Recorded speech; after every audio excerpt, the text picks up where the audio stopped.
Está começando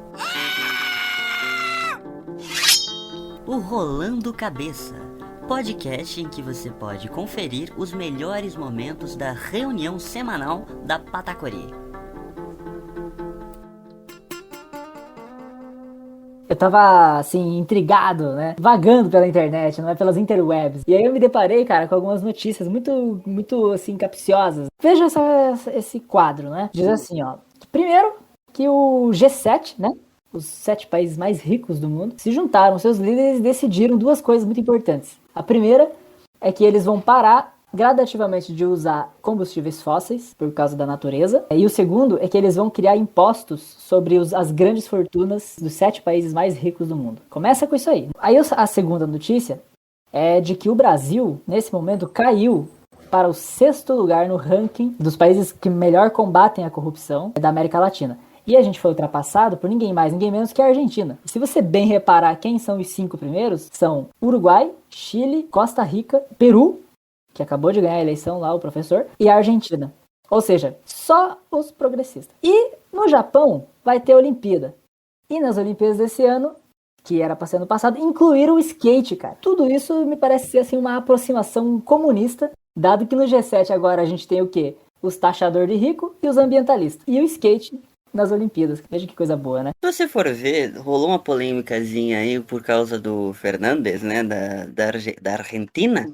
Algum representante da Espanha foi pra Argentina e o nosso digníssimo presidente da Argentina, que tem um filho LGBT e tal, e a gente sempre espera que ele seja o cara mais progressista da América Latina, o novo Mujica, ele vai lá e me fala o seguinte, que os mexicanos vieram dos indígenas, os brasileiros vieram da selva, e os argentinos vieram dos barcos europeus. E aí eu fico pensando o seguinte, cara. Nessa conjectura, nos barcos europeus também veio o skate? Porque se você raciocinar comigo, quando o Chorão diz, só os loucos sabem, né? Disso só os loucos sabem. Ele faz lá uma grande glosa de temas, assim, e variações desse tema, que ele coloca na concepção da visão ótica dos loucos. Se o skate veio no barco europeu e os argentinos também vieram dos barcos europeus, tá aí. O cara é um louco. O presidente da Argentina é um louco. Como é que o cara fala uma bosta dessa? Deve ser corintiano, que é um bando de louco, né? Ah, e depois eu não posso dar o cu? É só no nosso, velho.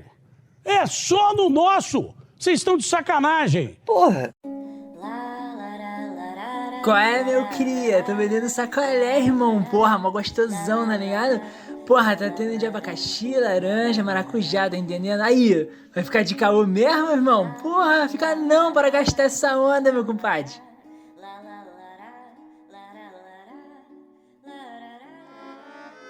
Jornal Oficial da República do Sulistão, apresentado por Adolfo Bagual.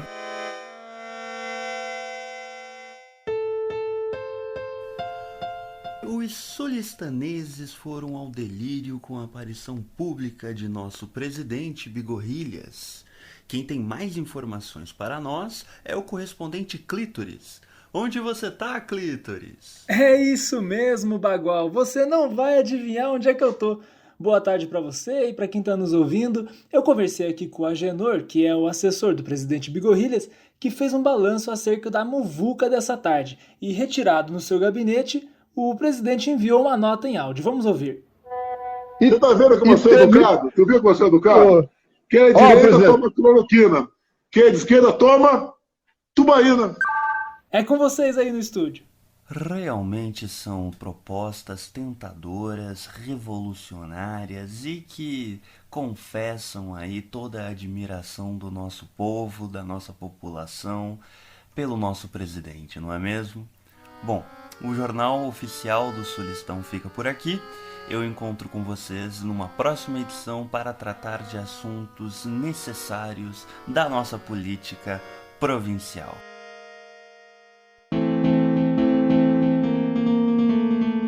E hoje a gente tem de novo a participação do nosso ouvinte mais fiel, né? Que é o senhor Miúdo. E vamos ouvir a mensagem dele. Oi, aqui é a dona Célia, viu? Eu queria dizer que eu consegui pegar o celular do meu marido aqui escondido enquanto ele foi comprar pepino na mercearia, que ele tá com mania de pepino agora. É aqueles pepinão japonês que vocês sabem a identidade do boneco, né? Então, tá com essa mania, foi lá, consegui pegar o celular aqui. Eu queria dizer pra vocês que é o seguinte, meninos. O meu marido é louco. O meu marido bebe. O meu marido fuma. O meu marido torce pro Vasco, que foi rebaixado pra Série D de futebol de botão, meninos. Então vocês não confiem numa pessoa dessa, tá? Ele fica soltando essas manias aí de remédio aí, de profilático aí que não funciona. Vacinem-se.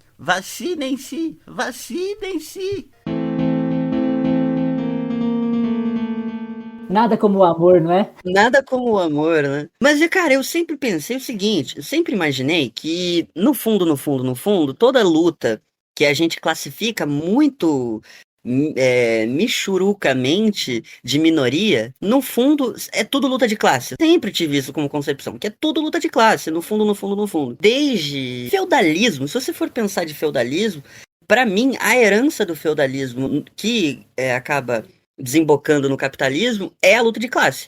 É o estabelecimento de classe, né? Então, é os pobres fudidos e os ricos. Então, eu sempre pensei o seguinte, como a gente tem essa herança do feudalismo, hoje mesmo, toda a luta de opressão, ou todo sistema em que há um opressor e um oprimido, independente das características sociais e culturais dessa dinâmica, é sempre uma pessoa rica opressora e uma pessoa pobre oprimida. Mas se você for fazer uma análise diretamente, não tão antiga, mas diretamente do início ali do mercantilismo para o capitalismo, que é o sistema que nós vivemos hoje, né? O capitalismo que nasce a partir do mercantilismo, a gente não pode desassociar o sistema em que nós estamos, a luta de classes, com a luta que nós chamamos, né, muito precariamente de luta de minoria. Ou sei lá, lutas sociais, né? Vamos simplificar para lutas sociais. Não dá para desassociar a luta de classes da luta social. Então, se você for pensar, tipo, o racismo. Racismo, para mim, até então, era um problema de luta de classes. Mas não dá para pensar o racismo como um pano de aparência da luta de classes, né? Desassociar o racismo como estrutura.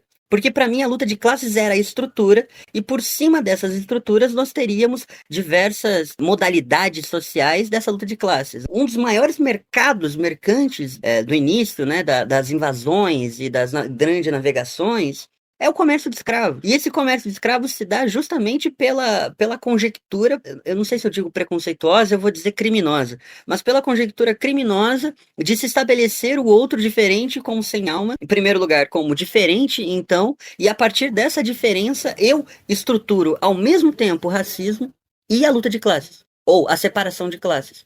A mesma forma com o que acontece aqui no Brasil com o surgimento do capitalismo brasileiro, que foi ali quando decai o café e começam a surgir as indústrias. O escravizado, né, como todo mundo sabe, não teve nenhuma remediação após a abolição. E isso foi logo no fim da República do Café e início do capitalismo brasileiro. Então ali 1860 até 1930, que é quando acaba essa República do Café e vai começando o capitalismo brasileiro de fato com a indústria têxtil, a gente tem essa posição de não remediar o ex-escravizado. Ou seja, essa imposição no início do capitalismo brasileiro de luta de classes está totalmente atrelada ao racismo. As duas são estruturas. Não é que há uma estrutura de luta de classes e por cima disso vai aparecendo modalidades. Não, o racismo ele está junto a essa estrutura. É um modo de estruturação. E, cara, isso por mais que pareça óbvio, eu nunca tinha contestado essa colocação de escola comunista de que o pano de fundo de tudo é a luta de classes. Talvez não seja. Cara, esse é um debate muito bom, porque o Bakunin, ele tinha uma crítica. O Bakunin, ele não era um teórico, por assim dizer, né? Ele era um cara que ele atuava muito no anarquismo, assim, na prática anarquista, né? Ele tava sempre assim, tinha alguma rebelião, ele tava lá. Ele viajava pela Europa para participar desses movimentos que aconteciam. Inclusive, essa foi a razão de uma das faltas que ele teve numa das reuniões, numa das assembleias da Internacional, e que foi quando dizem que o Marx puxou o tapete dele lá. Mas isso é mais picuinha do que eu não sei, não tenho as referências, né? Mas o importante é que ele fundou uma coisa que muitos anarquistas atribuem a ele, é o materialismo sociológico dialético, e não histórico dialético, que é o quê? Porque o materialismo histórico dialético, ele coloca a matriz de toda a superestrutura na base econômica. E que se você troca a base econômica, você estruturalmente altera o resto. E o que o Bakunin mais ou menos teorizou é de que essa estrutura não é só econômica. Ela é também econômica, mas ela também é cultural e social. Traz um pouco essas narrativas que agora são tão evidentes, né, até por causa da internet e tudo, mas se você pensar no tempo, as discussões sobre socialismo, comunismo, anarquismo, todas as maneiras de lutar contra o capital e contra a burguesia, a luta feminista, a luta LGBT e a luta antirracista, a luta do movimento negro, elas surgiram mais ou menos ao mesmo tempo em que a luta de classe econômica. Então, só que por muito tempo a luta econômica se sobressaiu na narrativa em relação às outras, porque, assim, uma revolução socialista você faz, mas ela não necessariamente vai acontecer garantindo, por exemplo, o protagonismo feminino. O componente machista pode estar ali. O mesmo vale para o racismo, o mesmo vale para a homofobia, transfobia, enfim. Então a própria narrativa da revolução, de um ponto de vista econômico, meramente a luta de classe econômica, ela por si só já é muito excludente nesse sentido. E por isso que hoje ela não se sustenta tanto. É um debate muito essencial que tem que ser feito. E revolução não se faz com uma única cor nem com um único gênero, né? Momento Brega, apresentado por Jussara. Alma e amizade geraram a gentileza dos gigantes da Tijuca, The Snakes. E hoje seguimos com eles, performando para sempre.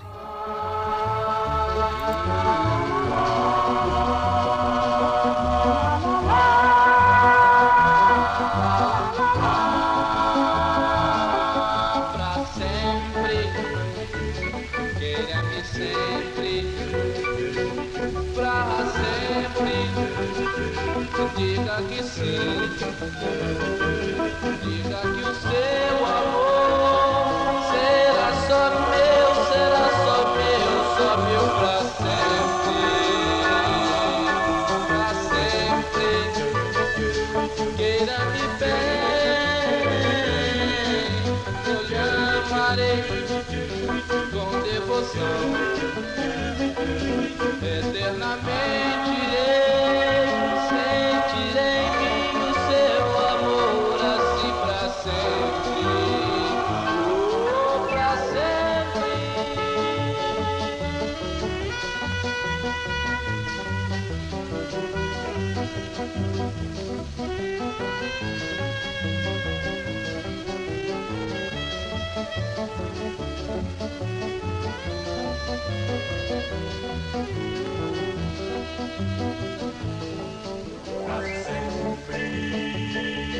Queira-me bem, pra sempre, com devoção, eternamente irei, sentirei em mim o seu amor assim pra sempre, oh, pra sempre.